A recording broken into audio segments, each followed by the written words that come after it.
Bonjour, bonjour à cette présentation. Le but est, par cette période de crise économique du corona, de voir comment on peut trouver des opportunités pour rebondir et transformer une PME en une multinationale. Donc avec plein d'optimisme.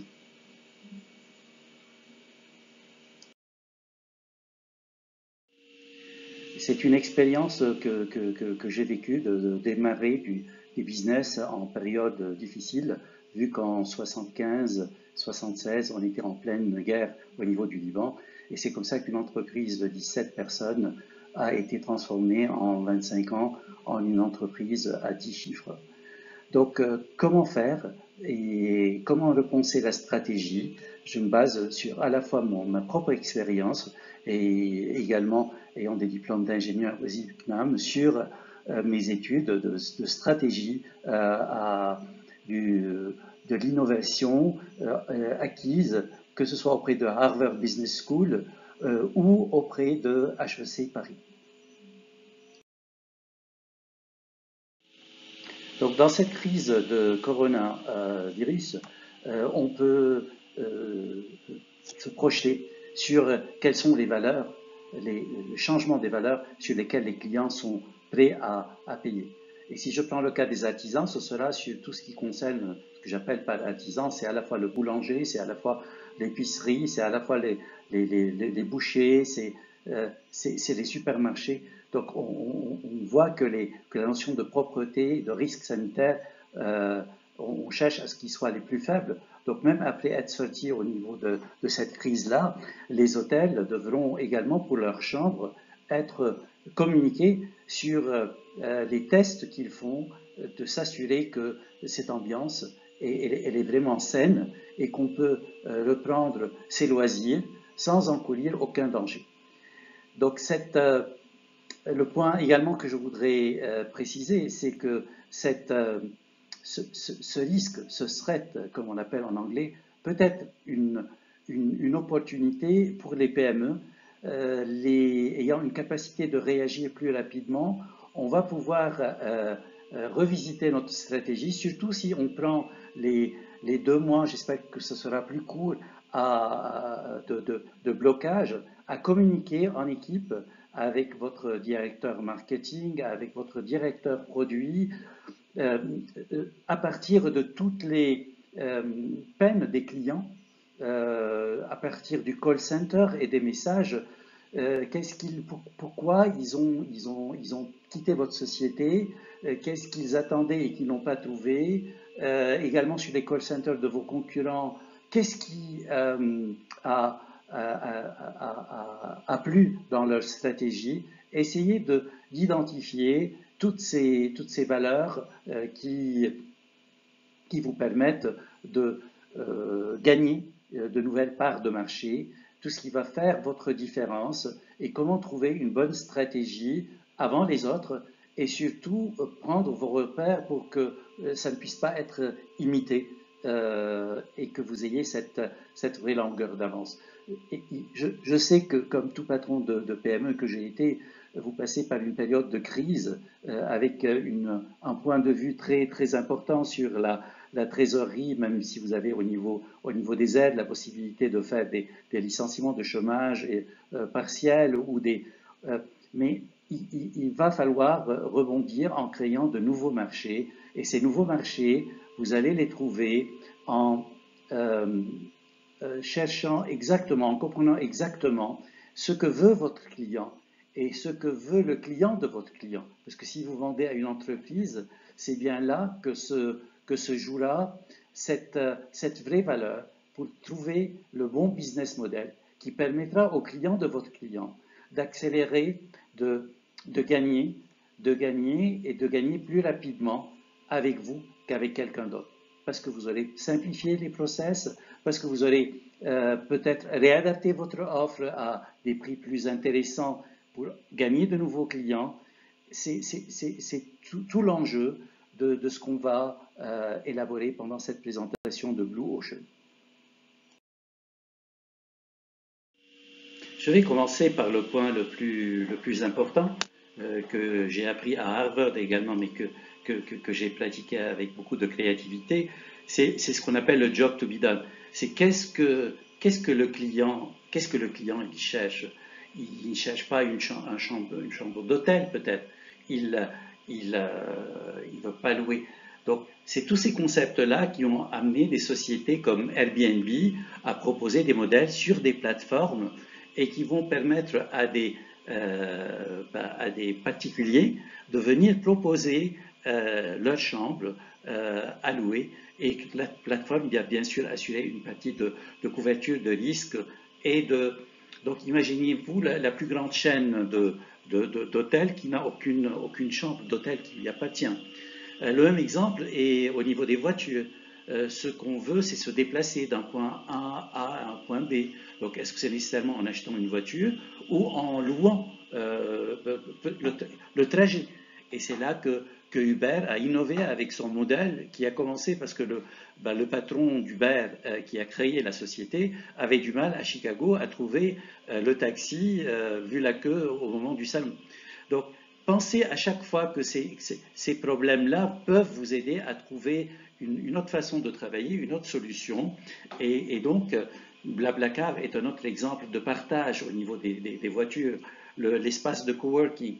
Et la question que vous pouvez vous poser, c'est par rapport à votre industrie, par rapport à votre client, eh bien, est-ce que ces types de réflexion, est-ce que, en raisonnant, je vais prendre l'exemple de McDo. Donc, quand on achète un milkshake, on peut se dire, eh bien, le marché du milkshake est connu pour moi, McDo, donc je suis à saturation de ce marché-là. Ce n'est pas vrai. Il faut comprendre, il faut faire des interviews avec les clients des McDo pour dire, OK, pourquoi vous achetez votre milkshake? Eh bien, vous allez découvrir peut-être que c'est aux États-Unis parce qu'ils ont des trajets d'une heure et demie. Et donc, le milkshake, ça permet, à cause de l'onctuosité, d'éviter que, comme le café, ça se déverse sur soi. Et donc, une fois qu'on a compris ceci, on sait comment adapter le produit et surtout comment trouver des nouveaux clients. Parce que quel est le remplacement en vous demandant au client, si vous n'aviez pas acheté le milkshake, qu'est-ce que vous auriez acheté? Il aurait peut-être acheté une barre de chocolat ou il aurait acheté autre chose. Donc ce marché-là, c'est comme ça qu'il faut l'aborder. Il faut l'aborder par le vrai besoin du client. Et le même produit peut avoir plusieurs besoins. Exemple, là, par rapport à ce professionnel qui prend le milkshake sur son trajet, plus le milkshake est grand pour servir pendant 1 heure et demie, plus mieux c'est. Par contre, sur des aspects plus émotifs et personnels, ça peut être que vous voulez accompagner votre fils à une sortie et donc il va siroter son milkshake, sauf que comme patron, vous êtes très pressé. Et donc, si ce milkshake est très grand, eh bien, ça va être une frustration à votre fils de lui dire je vais partir. Donc, c'est là peut-être qu'il faut raisonner au niveau d'une chaîne comme McDo à un milkshake qui soit plus petit, parce que ça permettra eh bien, de terminer et de pouvoir vaquer à d'autres occupations. Cette créativité, c'est une méthode également, au-delà d'être créatif. On va voir au cours de cette présentation quels sont les moyens que vous pouvez utiliser en équipe surtout, parce que c'est ça qu'il faut raisonner. Il faut qu'il y ait des différents points de vue. Par exemple, les gens du call center qui vont remontrer les frustrations des clients, l'équipe commerciale qui connaît bien les clients et qui va vous dire, eh bien, voilà pourquoi j'ai perdu telle affaire, voilà pourquoi j'ai pas. Donc, c'est un travail d'équipe autour de plusieurs stratégies. Donc, notamment, ça peut être une stratégie donc d'immersion.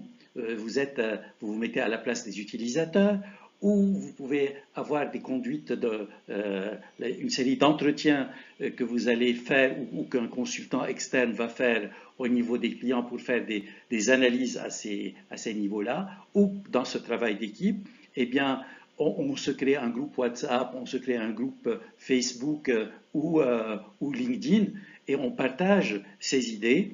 Ne faites pas de très grands groupes, faites des groupes de 8 personnes, ayez les métiers qui sont représentés.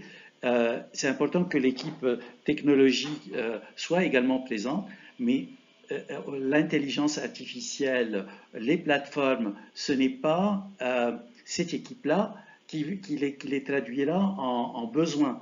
Donc c'est vous en tant que CXO, donc CEO, COO, CFO, en fonction de votre fonction, que vous pouvez, avec un consultant qui est spécialisé dans l'innovation, poser les bonnes questions pour amener à identifier une nouvelle approche, un nouveau produit, d'autres valeurs et gagner.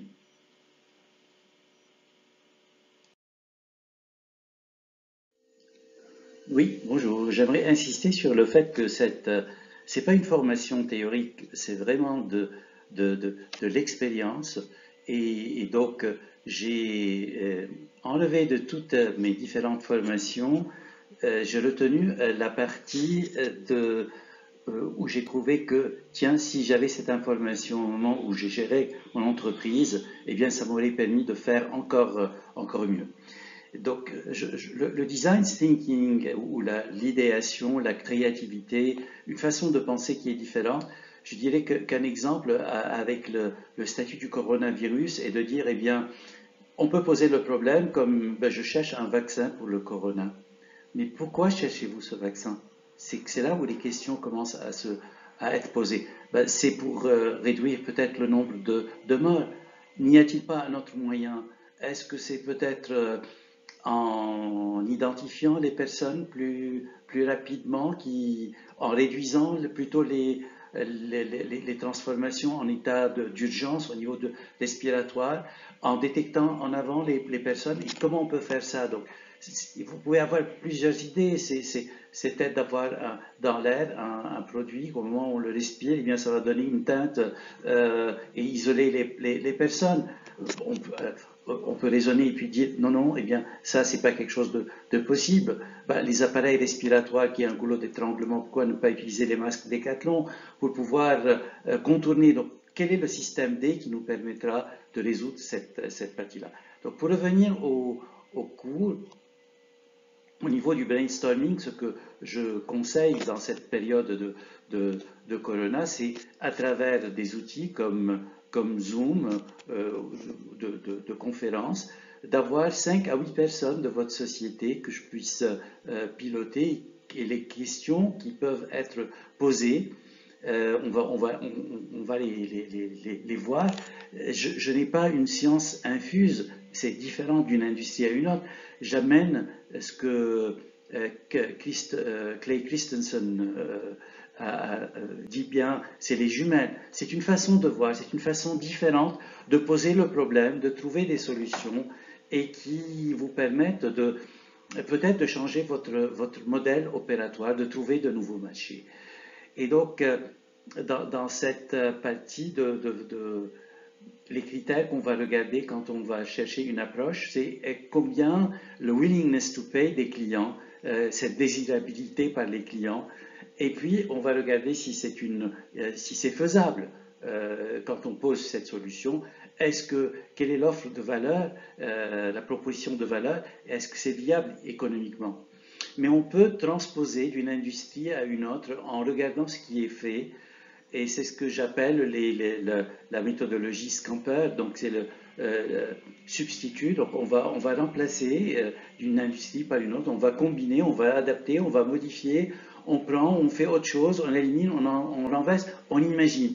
On utilise toute l'imagination de dire, eh bien, pourquoi dans mon industrie, ben, le business model, je ne sais pas, du verre, est-ce qu'il est applicable? Est-ce que c'est plutôt le modèle Michelin ou on est plutôt à une solution où le client n'achète plus les pneus, mais on va, pour un forfait d'abonnement, eh bien, lui proposer un changement pour une flotte de tous les clients et de transformer ce produit-là en un service. Créer un marché où, parce qu'on est confiant du produit que l'on a, ça ne sert à rien de dire, eh bien, je vais vendre plus cher, je vous vends plus cher parce que ma durée de vie est plus longue.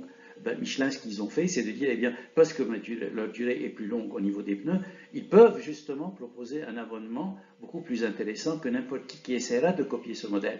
Parce que l'usure des pneus, elle prendra plus de temps, donc le coût de remplacement n'est pas là. À part toute cette idée d'avoir une économie circulaire en réutilisant les produits, en les réparant. Donc, quand on va créer ces différents modèles et réfléchir à ces différents modèles, il va falloir par la suite eh bien, les essayer. On crée un prototype, on teste sur un échantillon. Une fois que tout ceci est prêt, eh bien, on prépare ensemble avec vos équipes une storyline, c'est comment vous allez vendre ce produit-là.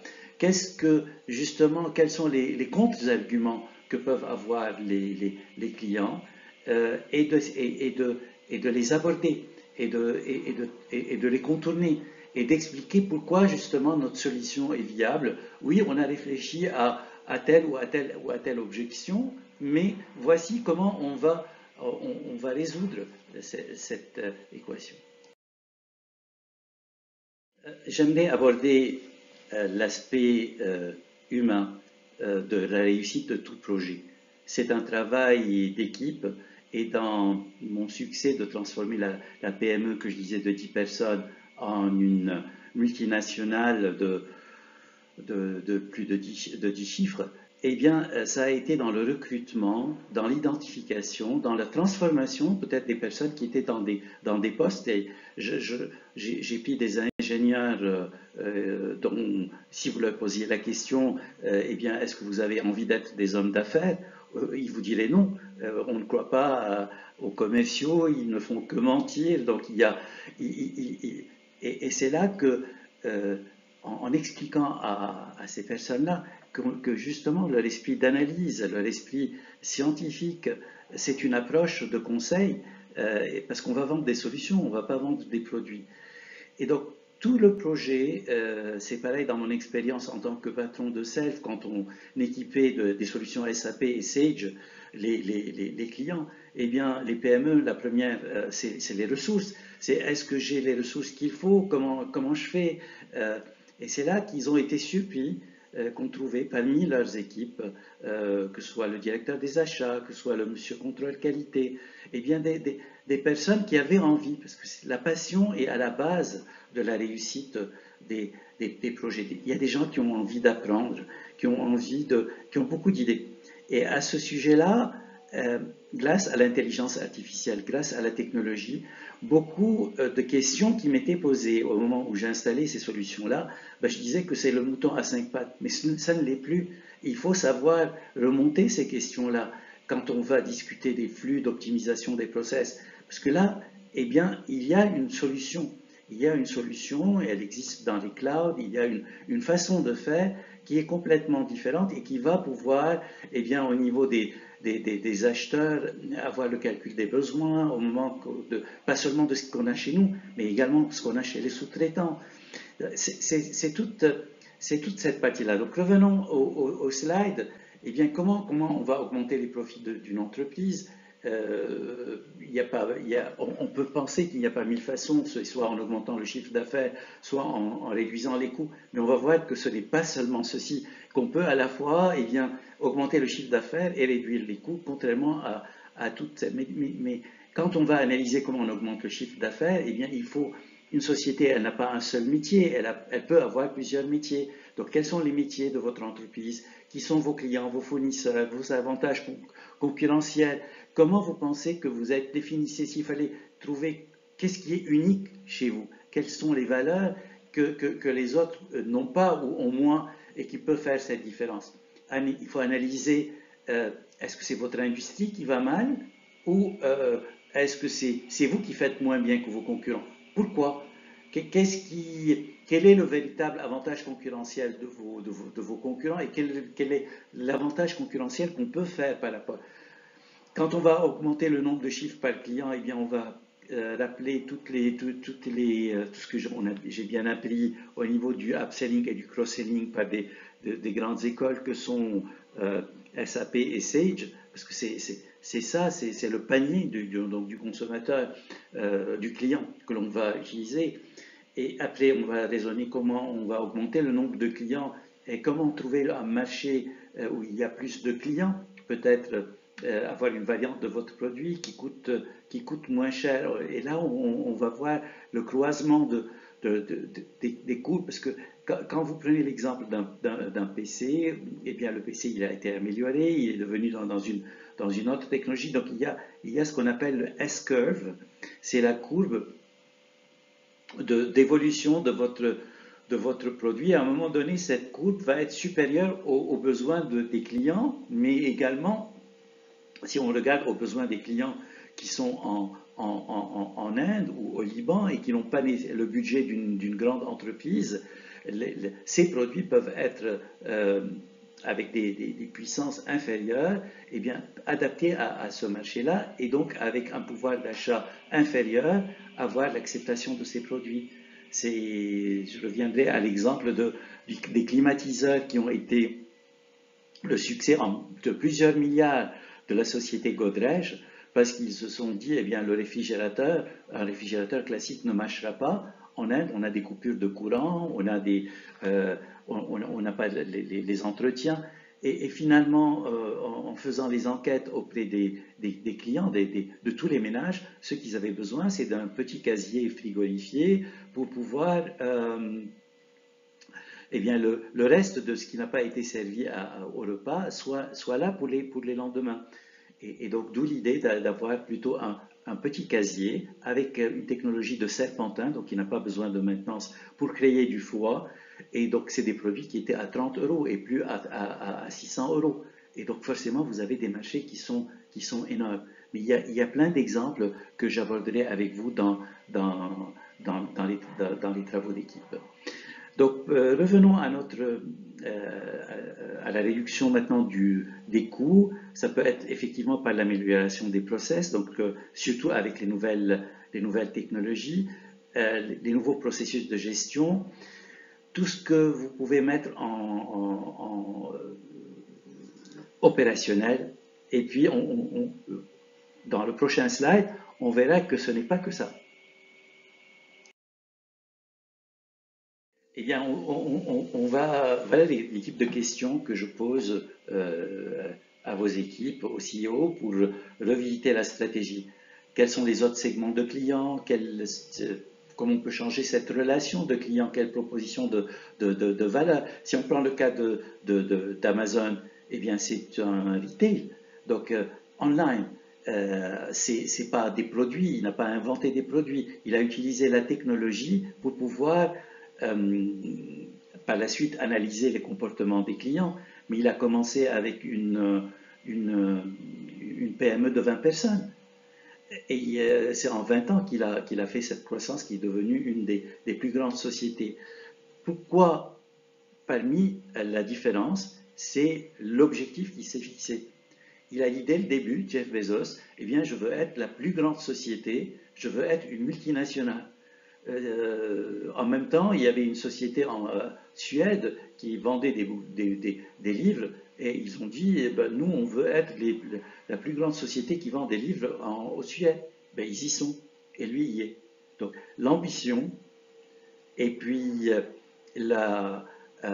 l'objectif, bien placer l'objectif et bien être décidé à analyser qu'est-ce que je peux faire maintenant, quelles sont les ressources que j'ai. Si je n'ai pas ces ressources-là, comment retrouver les alliances qui peuvent me permettre de le faire et puis de tester votre idée. Quand Amazon a commencé, il a commencé avec les livres, donc il a commencé avec un produit. Quand Netflix, ils ont commencé, ben, il n'a même pas commencé avec le système de films que l'on voit sur Internet. Il a commencé par une location un système d'abonnement pour la location des films. Et il a eu cette idée-là parce qu'il a souffert lui-même. Sa femme lui a remonté les bretelles parce qu'il oubliait de rendre la vidéo et que ça coûtait une fortune quand vous oubliez la vidéo chez vous pour une centaine de journées. C'est toute cette technique de transformer des problèmes que vous avez vécus en solutions ou que les clients, d'où l'importance d'écouter les clients. Moi, je vais au Starbucks très souvent, au lieu de prendre le café, j'aborde avec les jeunes, je dis, écoutez, eh bien, vous travaillez, qu'est-ce qui vous a plu chez votre banque? Pourquoi vous avez décidé de changer? Qu'est-ce qui vous motive? Bien comprendre les clients, c'est la base. Et Et si moi, mon client est la banque, c'est de comprendre quel est le client de mon client, qu'est-ce qu'il demande. Donc, pour, si je continue avec les groupes de questions, donc c'est les partenaires clés, c'est qui sont les autres activités, quelles sont les ressources clés. Donc ça c'est un point qui est très important. Peut-être vous ne le connaissez pas, vous savez que Kodak a été les premiers à faire les appareils digitaux photo, et pourtant la société n'existe plus.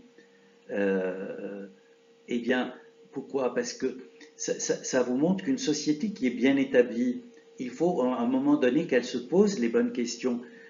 Parce que c'est pour ça qu'on l'appelle le S-curve également. C'est parce qu'on est à un tournant qu'on ne voit pas.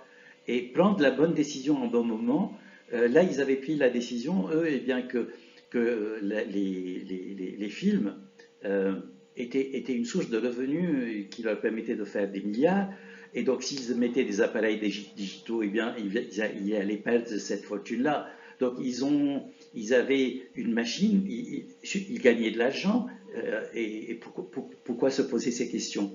Eh bien, ils ont eu tort de ne pas se poser les questions, de ne pas prendre cette partie-là. Je vais prendre un autre exemple de notre player qui était dans les films, qui s'appelle Fuji.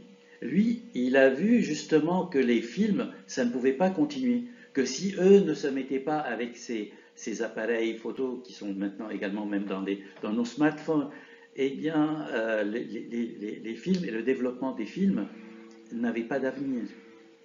Et qu'est-ce qu'ils ont fait? Ils ont dit, eh bien, nous, notre technique de conservation des films, nos ressources, nos compétences, si on les utilisait pour inventer, réinventer de la cosmétique. Et aujourd'hui, ils font des milliards parce que justement, ils ont réussi à utiliser ces techniques de conservation et les vendre aux clients comme des produits cosmétiques qui permettent eh bien, de rester jeune plus longtemps. Donc c'est le business que vous faites aujourd'hui, vous le faites, vous savez ce que c'est. Mais quel est le business que vous pouvez faire demain? Quel est le business qui... Analysez bien vos compétences, analysez bien vos ressources et dites en quoi elles sont uniques et quelles sont... Donc tout ça c'est ça qui va vous mettre sur la bonne piste.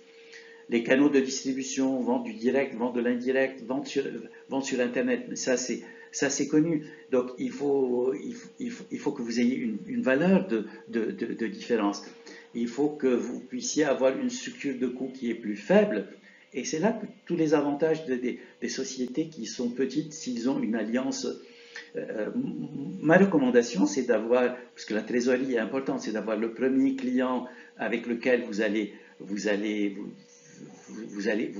tester, qui va être votre associé, qui va financer ce premier projet. Mais là, vous n'avez pas la contrainte qu'ont les autres. Et il faut penser que avec le malheur qui nous arrive, avec le nombre de morts, avec le corona, eh bien, il faut, au niveau de l'économie, réfléchir comment vont changer les clients, quelles vont être leurs aspirations, bien les comprendre, bien modifier votre offre pour que vous puissiez l'adapter. Et vous, comme petit artisan, c'est plus facile parce que vous avez une plus petite équipe, vous n'avez pas la lourdeur des structures de ne pas pouvoir le faire. Et donc mon conseil par rapport aux grandes entreprises, ce n'est pas de ne pas le faire, mais n'essayez pas de le faire dans le cadre de votre entreprise. Créez une autre société. J'ai plein d'exemples de gens qui ont essayé de le faire dans son business model. Les gens ont l'habitude de vendre aux plus gros clients, ils ne vont pas se mettre sur le petit marché, sur l'entrée de gamme. Et donc, ce n'est pas les mêmes réflexions. Par contre, vous pouvez les faire avec une nouvelle business unit, voire avec une nouvelle entreprise. Il n'y a pas de business model qui marche chez quelqu'un et on va le copier et ça va marcher chez nous. Non, ça n'existe pas, ce serait trop beau. Par contre, si on analyse un business model qui fonctionne, qu'est-ce qui a fonctionné? Pourquoi ça a fonctionné? Et pourquoi tel autre modèle n'a pas fonctionné? euh, on peut, à partir de là, avoir les best practices et ce qu'il faut faire et ce qu'il ne faut pas faire. Donc, ben, j'ai cité le cas de Netflix que vous connaissez bien, j'ai parlé un peu de Michelin, mais il y a à peu près plus de 45 modèles différents que j'ai répertoriés à travers mes lectures et qui peuvent être applicables à une industrie, pas applicables à une autre, applicables mais dans certaines conditions de modification. C'est encore une fois, mon objectif, il est de vous amener à réfléchir, à vous dire, voilà ce qui a été fait. Et très souvent, si c'est de l'expérience de nous tous experts qui sont dans l'innovation, c'est le client qui va dire, eh bien, j'ai telle solution.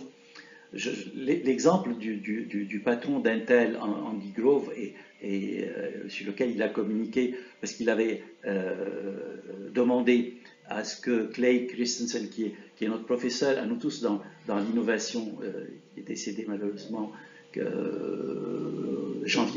en janvier. Donc il lui a dit, écoute, j'ai 10 minutes, le patron d'Intel. On m'a dit que vous parlez de cette innovation par la rupture. C'est quoi finalement? Et il lui a raconté l'exemple des usines de forge. Comment des petites sociétés ont eu l'idée de commencer avec, sur l'entrée de gamme qui était sur les bars où beaucoup de compétences n'étaient pas nécessaires, mais il le faisait à des coûts qui sont plus importants. Et lui, tout de suite, le patron d'Intel, il a réagi. Donc, si je comprends bien, eh bien, il ne faudrait pas que je laisse mes concurrents rentrer par le bas du marché. Parce que le bas du marché, eh bien, au fur du temps, va devenir mon haut du marché. Et donc, d'où l'idée qu'il a eu de faire les microprocesseurs Intel avec des prix, une autre gamme de produits et éviter qu'il y ait de la concurrence. Donc, sur ces modèles-là, eh bien, euh, vous avez les modèles des plateformes Uber ou Blablacar, vous avez des modèles qui sont sur l'usage, vous avez des modèles de freemium LinkedIn, c'est-à-dire vous offrez l'accès est gratuit, mais par contre, pour avoir des services complémentaires, eh bien, vous payez les suppléments. Il y a plusieurs modèles.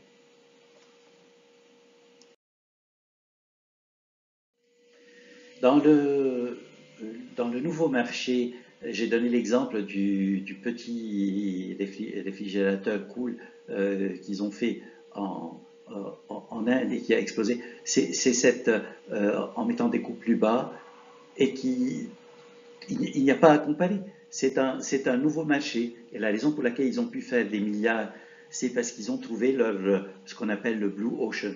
C'est une niche de marché qui est très grande. Parce que plus vous êtes à des prix bas et plus dans la pyramide des consommateurs, vous avez un plus grand nombre de consommateurs. Donc il n'a pas fait le frigo le plus puissant ou à caractéristiques égales le produit le moins cher. Non, il a fait un autre produit qui est adapté à une cible de clientèle. Et donc, c'est ça l'océan bleu. Maintenant, comment on y arrive? C'est toute une technique que je poursuis avec vous pour pouvoir trouver à partir donc très souvent de ce que demandent vos clients, de ce euh, que l'on découvre un service que tout le monde demande et qui est là et qui est sous vos yeux mais que vous ne voyez pas. Donc c'est très important de voir ce qui est fait dans les autres pays, ce qui est fait, quels sont les différents modèles de rupture et d'innovation, discuter ensemble qu'est-ce qui est applicable ou pas, mais surtout définir les, le produit, il est différent par marché. L'exemple d'une autre société alors que la technologie du 3G était à sa fin et qu'on commençait avec la 4G, ben avec les 2G, ils ont fait fortune et gagné des milliards en allant sur des pays à faible revenu. parce que ces pays-là, il n'y avait pas des constructeurs de téléphones et qu'eux ont vendu des, des business blueprints qui permettaient localement de fabriquer ces téléphones-là. Il y a plein d'exemples sur le fait de ne pas nécessairement avoir le meilleur produit, mais de raisonner quel qui est le willingness to pay de vos clients et le willingness to pay pas de vos clients, des gens qui ont de moins de revenus. Et quel est leur plus simple besoin et comment vous pouvez y répondre. On ne raisonne pas sur les mêmes échelles. Aujourd'hui, Netflix, ils ont 160 millions d'abonnés, mais par contre, l'abonnement, il est à 10 euros le mois. Donc, c'est une approche également, la capitalisation des sociétés qui sont dans l'innovation, elle est 10 fois supérieure au modèle classique.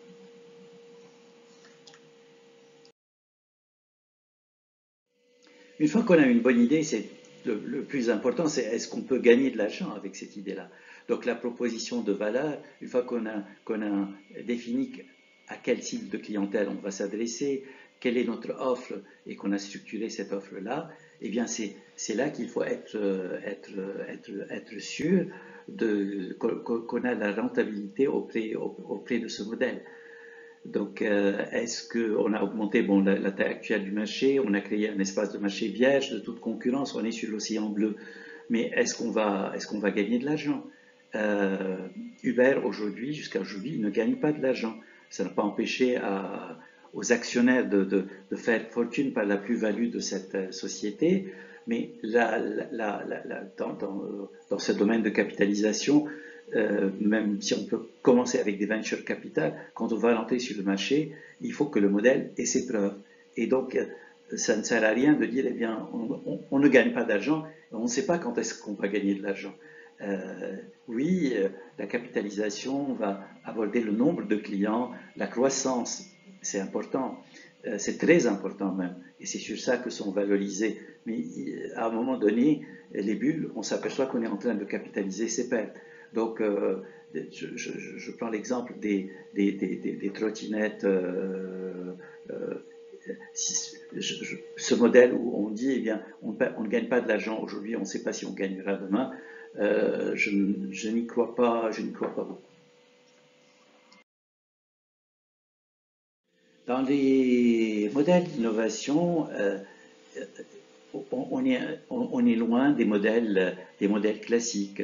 C'est-à-dire dans les modèles qui sont de plateformes comme Uber ou d'autres, on est sur l'effet de réseau. Par exemple, si on regarde les plateformes de livraison à domicile, de delivery, plus il y a de clients, plus il y a il y a plusieurs parties, il y a d'un côté nous, les consommateurs qui sont en train de commander des plats, et de l'autre il y a eh bien, les restaurants et la plateforme qui est l'intermédiaire de pouvoir, suivant les cas, soit aller jusqu'à la facturation et la livraison, soit faire des plats cuisinés, soit faire de la valeur ajoutée. Donc on peut autour de ce modèle, mais tout tourne autour de cet effet de réseau dans ces plateformes-là. Les coûts sont différents. Les coûts vont être sur des plateformes technologiques. Le Airbnb, c'est pas des chambres d'hôtel qu'il a, vu qu'il n'en a pas. Uber, c'est pas sur les voitures, il n'a pas de voiture. Donc, c'est dans les plateformes de technologie et c'est dans la communication et c'est dans la création de flux sur ces plateformes-là. Et donc, avec des fois des modèles qui sont gratuits pour le consommateur, gratuits à un niveau et payant pour d'autres, donc le cas de LinkedIn, mais payant pour le fournisseur. Et donc, c'est une équation de profit qui va être étudiée et qui s'applique dans certains cas et qui ne s'applique pas dans d'autres. J'ai déjà parlé en écoutant les clients, en faisant des interrogations, voir quels sont les autres services qui peuvent dont on peut avoir besoin. Ben, le cas des banques, ben, au Liban, il faudrait plutôt que déjà résoudre d'autres problèmes donc de recapitalisation pour qu'il y ait des flux. Mais même dans tous les marchés, dans tous les pays, avec les sociétés de fintech qui permettent des plateformes de paiement, des plateformes où vous avez toute une banque avec des frais qui sont moindres, euh, les taux d'intérêt étant très bas, il va falloir réinventer le modèle. Et pour moi, réinventer le modèle, c'est par des écosystèmes. Donc, il faut que la banque, son capital, c'est un capital de confiance. Donc, si on veut être sur un autre métier, il faut voir c'est quoi les autres métiers. Donc, l'idéal pour moi, c'est que je suis un investisseur, j'ai de l'argent, eh bien, je vais voir ma banque, eh bien, c'est à lui de me dire, eh bien, écoute, plutôt que de placer ton argent chez nous, on te propose d'acheter une parcelle de terrain dans tel pays, dans tel un appartement, donc, ou plutôt d'investir dans tel fonds. Donc, on voit que toute l'origine, elle peut être l'argent et les destinations peuvent être multiples. Donc, si j'ai confiance dans mon banquier, un banquier qui aura un écosystème avec des avocats, avec des conseillers en immobilier, avec des agents immobiliers, avec des experts, notamment des banques qui travaillent avec les PME. Ils peuvent s'associer avec des services comme les miens. Et le fait de pouvoir justement conseiller une PME comment elle peut améliorer et comment elle peut accélérer. Si lui offre ce service et que d'autres banques n'offrent pas ce service-là, eh bien, à taux égal, ça fait toute la différence. Mon conseil aux PME qui veulent faire une croissance à l'international, c'est de faire comme je l'ai fait. C'est-à-dire que quand j'ai commencé l'activité de préparation de salles informatiques, je l'ai commencé au Liban. Et c'est en regardant les marchés, des grands marchés qu'il fallait, qui se passaient dans mon pays notamment. On avait CIT Alcatel qui avait gagné le contrat des télécommunications, des centrales avec Thomson. Et donc ils avaient besoin de préparation de salles informatiques. J'étais une start-up de 10 personnes. Ça ne m'a pas empêché de prendre par la main mon patron et de lui dire, eh bien, on va aller voir CIT Alcatel en France pour justement signer un contrat, parce que si on arrive à signer ce contrat-là, eh bien, on va pouvoir faire tous les pays de la multinationale, vu que la valeur du contrat pour une petite PME qui était pour nous était de l'équivalent de 10 millions de dollars. Avec toute la concurrence internationale, eh bien, on peut, si je pouvais vous citer les arguments que mes associés m'ont sorti pour me dire, écoute, on est en train de rêver, c'est impossible et on n'y arrivera jamais. On y est arrivé. Et les arguments, c'était, écoutez, pourquoi CIT Alcatel va acheter des climatiseurs chez nous, ils ne vont pas les acheter en France, pourquoi ils vont nous faire confiance, Donc, il y a toujours des solutions. Ce qu'il faut, c'est raisonner que les arguments qui vous sont présentés sont des contraintes, ne sont pas, ce sont des obstacles. Vous pouvez franchir ces obstacles-là. Et c'est toute cette pratique que j'ai envie de transmettre à vos équipes pour pouvoir réussir. Mais ça passe par un recrutement de jeunes. Donc mon conseil à une PME aujourd'hui de 30 personnes, de 50 personnes, c'est de ne pas hésiter à recruter de jeunes cadres où je pourrais les aider au niveau des recrutements. Ces jeunes cadres, ne prenez pas nécessairement des gens qui ont envie de faire du commercial. C'est pas peut-être les bons candidats. On le sait, je les sens. Nous allons parler des entreprises agiles et de la surperformance que l'on peut obtenir. Eh bien, la crise que nous traversons, qui est le corona,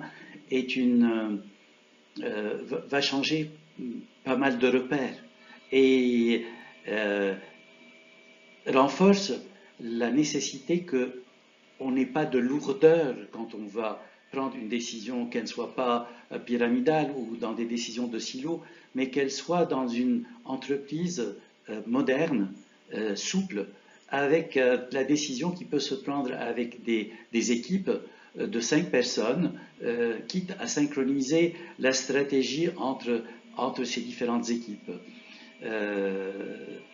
Donc si je regarde ce qui a été fait par Carlos Ghosn au moment de la fusion de Nissan et de Renault, eh bien ce sont ces équipes-là qui ont pour certaines travaillé sur les nouveaux produits, pour d'autres travaillé sur la communication et également d'avoir une équipe quand même centrale qui, pour mutualiser certaines ressources. Donc c'est toute cette stratégie-là qui peut être également comme une équipe de travail au niveau des PME.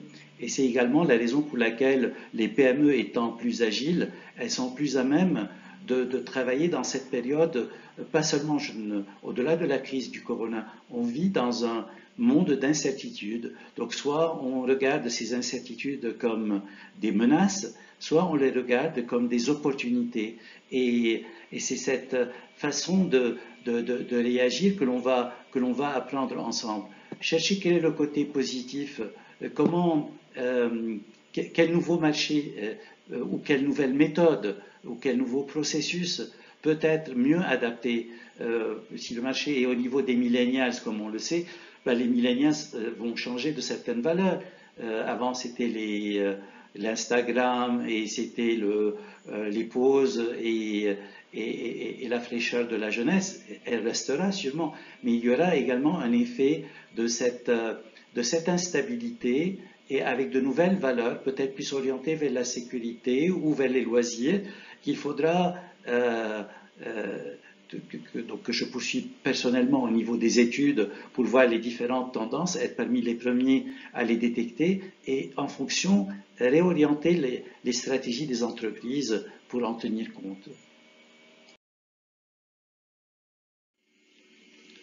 La conduite du changement, c'est la partie la plus, je dirais, la plus intéressante, où l'expérience va beaucoup jouer à bien la conduire.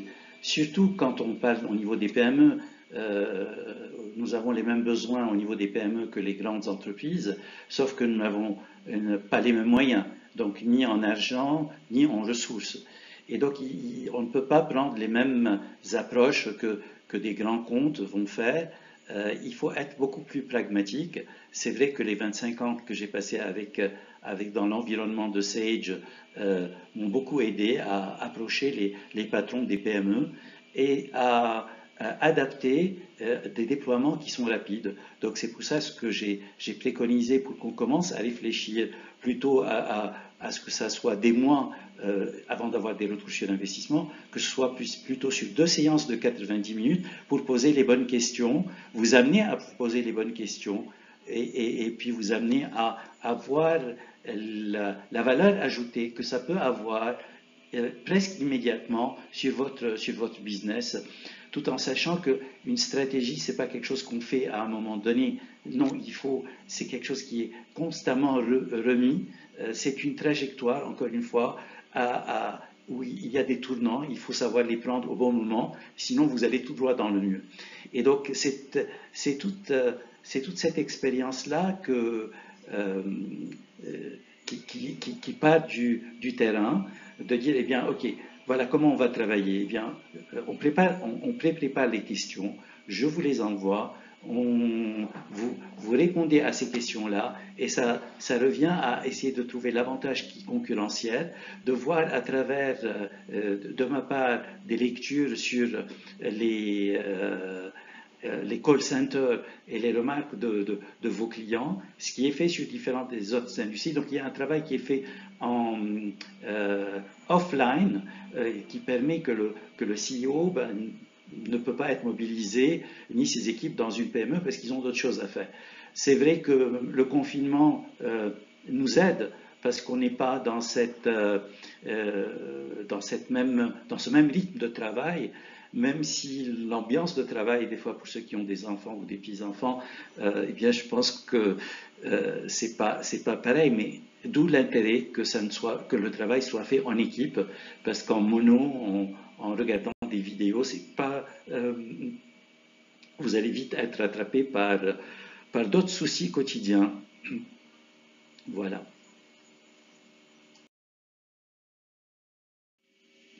Faire une bonne analyse de votre industrie, c'est également scientifique. Vous avez des outils, que ce soit avec Porter, que ce soit avec BCG, donc de positionnement et des séries de questions pour savoir est-ce que vous êtes dans une industrie qui a forte portée ou au contraire avec des problèmes qui vont arriver. Et donc votre positionnement également, votre benchmarking par rapport à ces points-là, et quelles sont les solutions que l'on peut faire pour améliorer au niveau du marketing, je dirais, bon, on a vu la notion de upselling, cross-selling au niveau des nouveaux marchés. On a vu également la possibilité peut-être de changer de métier, mais qui n'est pas sur vos compétences pour les grands comptes d'ouvrir des business units. Mais ça rejoint également ce qui est connu au niveau des 5 P, auxquels j'ai ajouté 2 P. Les 5 P étant le produit, le prix, la promotion, la place et le personnel.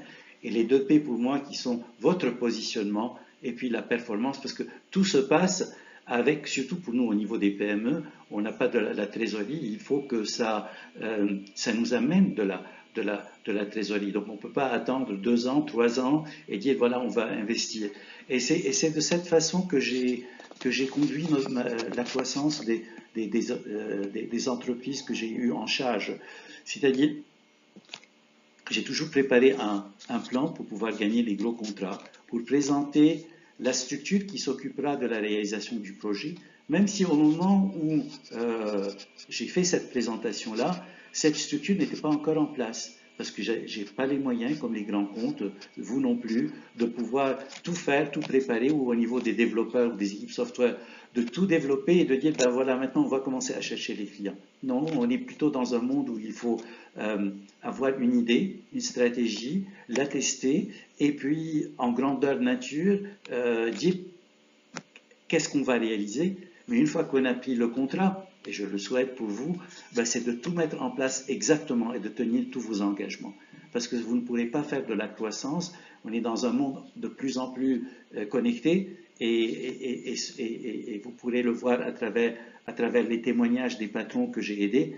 C'est eux qui sont mon atout et qui m'ont permis de faire cette croissance.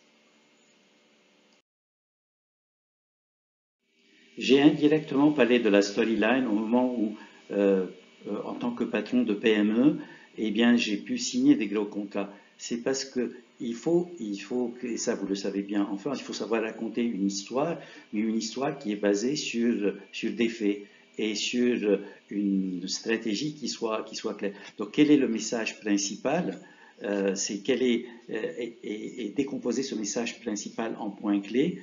Votre projet, vous avez besoin de le faire financer par une banque, vous avez besoin d'en discuter avec des associés, il y a le savoir-faire et le faire savoir, mais ça, je ne vous apprends rien, vous le vivez au quotidien comme patron de PME.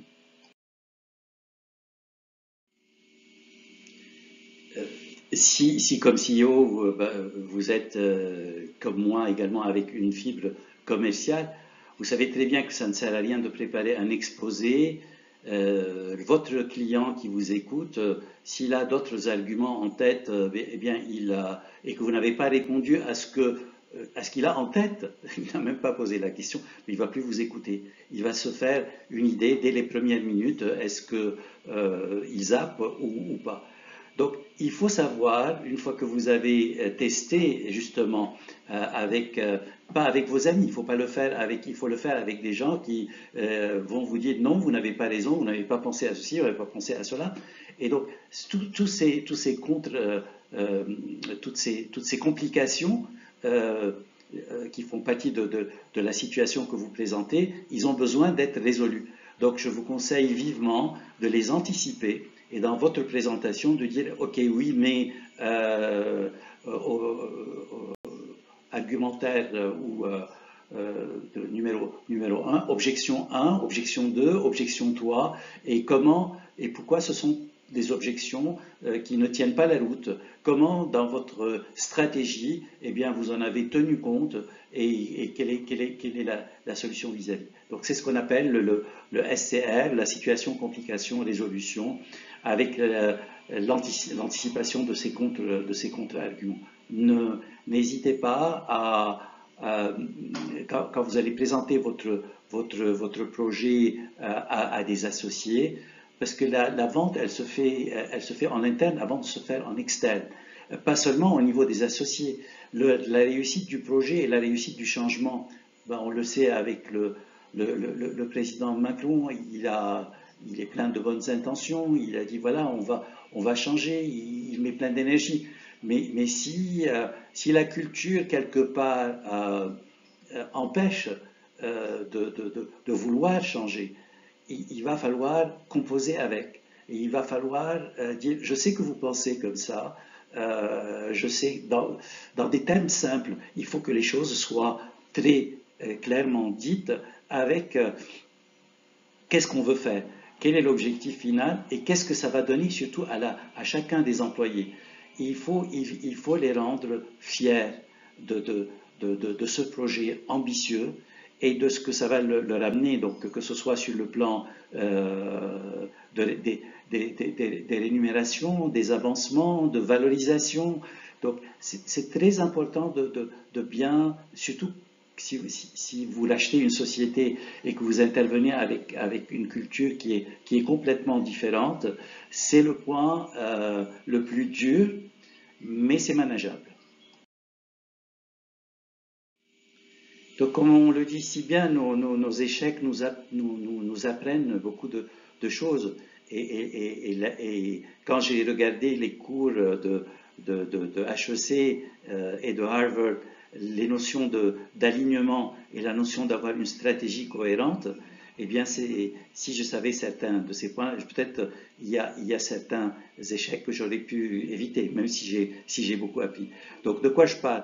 Je parle que quand on croit qu'on est, parce que la chance nous a réussi et parce que également rien ne nous arrête et que vous avez eu plusieurs succès, eh bien vous placez les objectifs très hauts. N'oubliez pas de regarder les ressources, c'est ça mon message. N'oubliez pas de voir est-ce que mon équipe pourra suivre, est-ce que il suffit pas d'avoir des idées. Il faut également avoir les compétences, s'assurer de la faisabilité et peut-être abandonner certaines idées et focaliser sur d'autres. Pour ma part, j'ai très bien réussi au moment de self-informatique sur la ligne 1000, il y a beaucoup de valeur ajoutée au niveau de la compta pour les moyennes entreprises et au niveau des systèmes de trésorerie et des systèmes financiers. Par contre, je suis quelqu'un qui de culture aime beaucoup les solutions et les intégrer. Donc j'ai voulu avec SAP eh bien, foncer sur des grands comptes que j'ai signés, mais au moment de l'exécution et de la réalisation, force était de constater que eh bien, j'avais peut-être surestimé certains points, donc finalement que j'ai pu résoudre, mais à des coûts et tout compte fait au niveau des stratégies. Si vous avez, il ne faut pas prendre le virage très tard, mais il ne faut pas des fois le prendre très tôt. Et il faut bien s'y préparer. Et quand vous n'avez pas les ressources qui sont en interne, eh bien, il faut faire les alliances nécessaires pour réussir.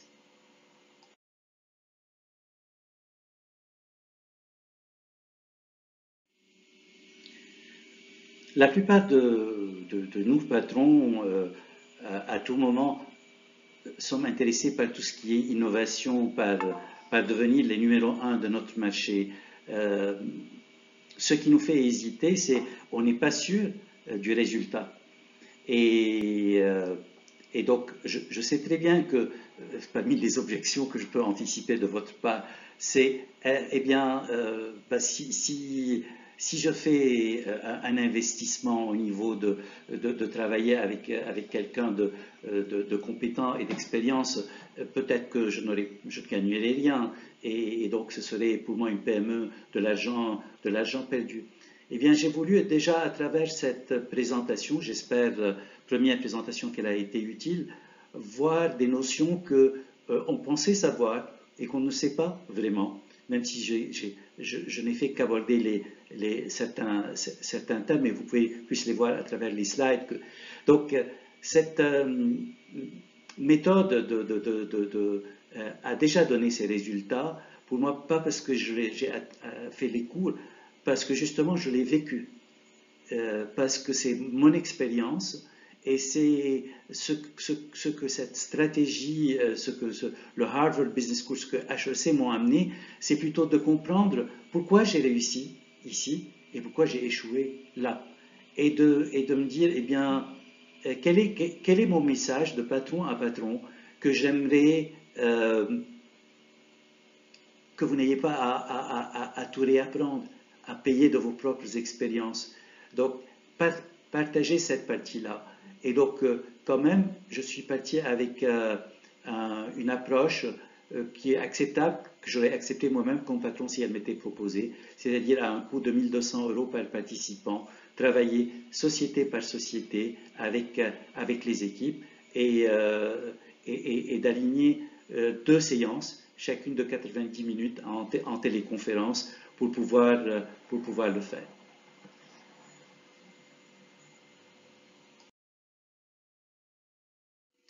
Pour mieux me connaître, n'hésitez pas à aller sur mon site LinkedIn ou sur mon site internet powerstrategy.org. Voilà mon adresse email également et beststrandbusinesses.com qui également vous orientera sur le même point.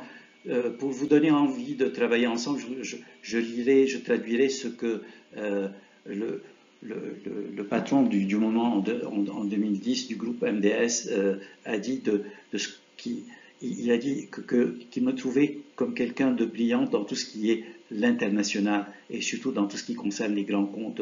Il reprend comment j'ai pu convaincre CIT Alcatel Thomson en France d'acheter de notre start-up tout un système et comment en Arabie Saoudite des gros contrats avec Whitaker qui était déjà signé avec le concurrent.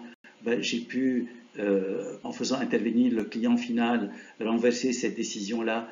Également, cette capacité à cerner les talents des jeunes qui sont les futurs GM des différentes opérations. Donc, c'est toute cette expérience-là que je souhaite faire bénéficier votre entreprise.